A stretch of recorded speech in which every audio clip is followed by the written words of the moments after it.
एक गांव में रंगैया मंगम्मा पति पत्नी रहते थे। उनका एक सुंदर बेटी भी थी। 2 साल से सूखे के कारण कुएं के पानी सारे सूख जाते हैं और गर्मी की मौसम होने के कारण उसका खेत भी सूख जाता है। उसके सारे पैसे वो खेत में और खेती में गवा देने के कारण उदास होकर रंगैया मंगम्मा से ऐसे कहता है, मंगा, भगवान भला हमसे ऐसे क्यों खेल रहा है। गर्मी का मौसम आ गया, कुएं के अंदर पानी भी खत्म हो गया और खेत का हालत ऐसे है। सारे पैसे मक्के में डाल दिया मैंने। ऐसे वो निराश होता है। इतने में उसकी बेटी लक्ष्मी आकर पापा ऐसे कहते हुए हंसते हुए प्यारी सी नन्ही सी उसकी बेटी अपने पापा से गले लगाती है। अपनी प्यारी बेटी को देखते ही रंगैया के चेहरे पे मुस्कान आ जाती है। वो उसके सारे दुख भूल जाता है। रंगैया को अपनी बेटी से बढ़कर इस दुनिया में और कुछ नहीं है, लेकिन वो हर वक्त सोचते रहता है कि उसकी बेटी को वो भला ऊंची पढ़ाई कैसे करवाएगा। तब बेटी अपने पापा से, क्या हुआ पापा, आप ऐसे क्यों हो, ऐसे पूछती है। कुछ नहीं बेटा, हमारे खेत में उग रहे मक्के हमारे हाथ नहीं आएंगे, इसी का डर है। कुएं का पानी भी तो सूख गया। ऐसे कहते हुए वो खेत की ओर दुख से देखता है। तब उसकी बेटी लक्ष्मी, पापा हमें कुछ नहीं होगा, जो भी होगा अच्छा ही होगा, ऐसे वो अपनी प्यारी बातों से कहती है। कैसे बेटा, गर्मी का मौसम तांडव कर रहा है, बारिश के मौसम आने के लिए बहुत वक्त है, ऐसे कहते हुए दुखी होता है। एक बार अगर आप कुएं में झांक लोगे तो आपको पता चलेगा ना कि पानी है कि नहीं। ऐसे कहते हुए वो अपनी पापा का हाथ पकड़कर उन्हें उस तरफ ले जाती है। पानी नहीं है बेटा, ऐसे कहते हुए वो ऊपर उठता है। आप कुएं में तो झांको पापा, ऐसे कहती है लक्ष्मी। कहाँ बेटा, ऐसे कहते हुए वो कुएं में झांकता है।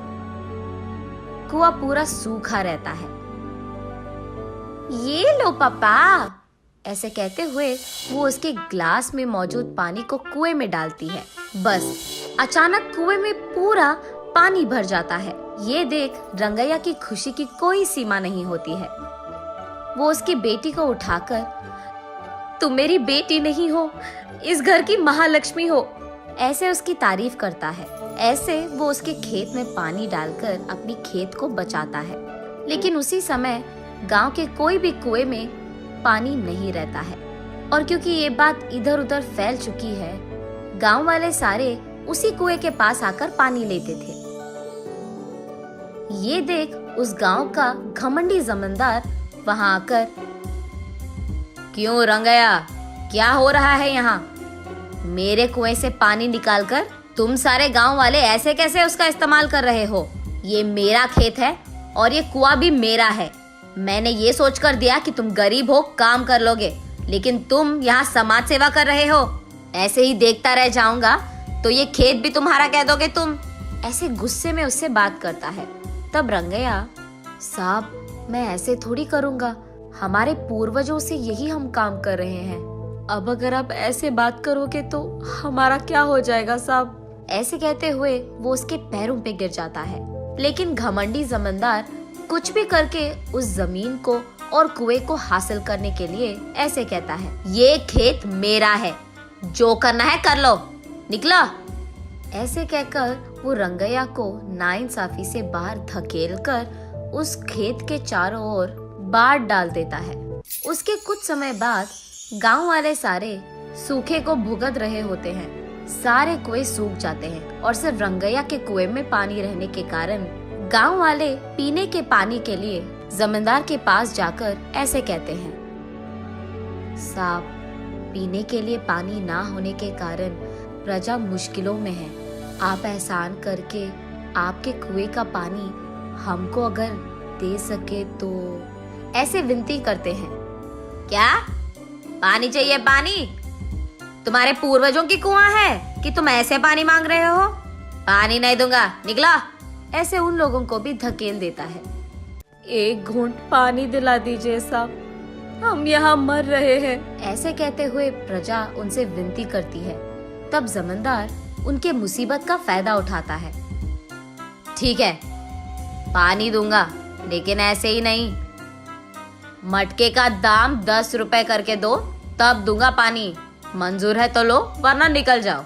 कुछ न कर पाने के कारण प्रजा चुपचाप उन्हें पैसे देकर पानी लेते हैं। घमंडी जमींदार जब पानी के लिए उसके मटके को कुएं के अंदर डालता है, अचानक एक ही झटके में सारा पानी सूख जाता है। तब जाकर जमींदार को अपनी गलती का एहसास होता है। रोते हुए रंगैया के पैर पकड़ता है और माफी मांगता है। कोई नहीं साहब, आपको आपकी गलती का एहसास हो गया है ना। तब जाकर वो रंगैया की बेटी की सहायता से जब मटके को कुएं के अंदर डालता है तो अचानक पानी पूरा भर जाता है कुएं में और सारी प्रजा इस घटना को देख बहुत खुश होती है। रंगैया उस पानी को सारे गांव वालों में बांटते हुए, खेती करते हुए खुशी से जीता है।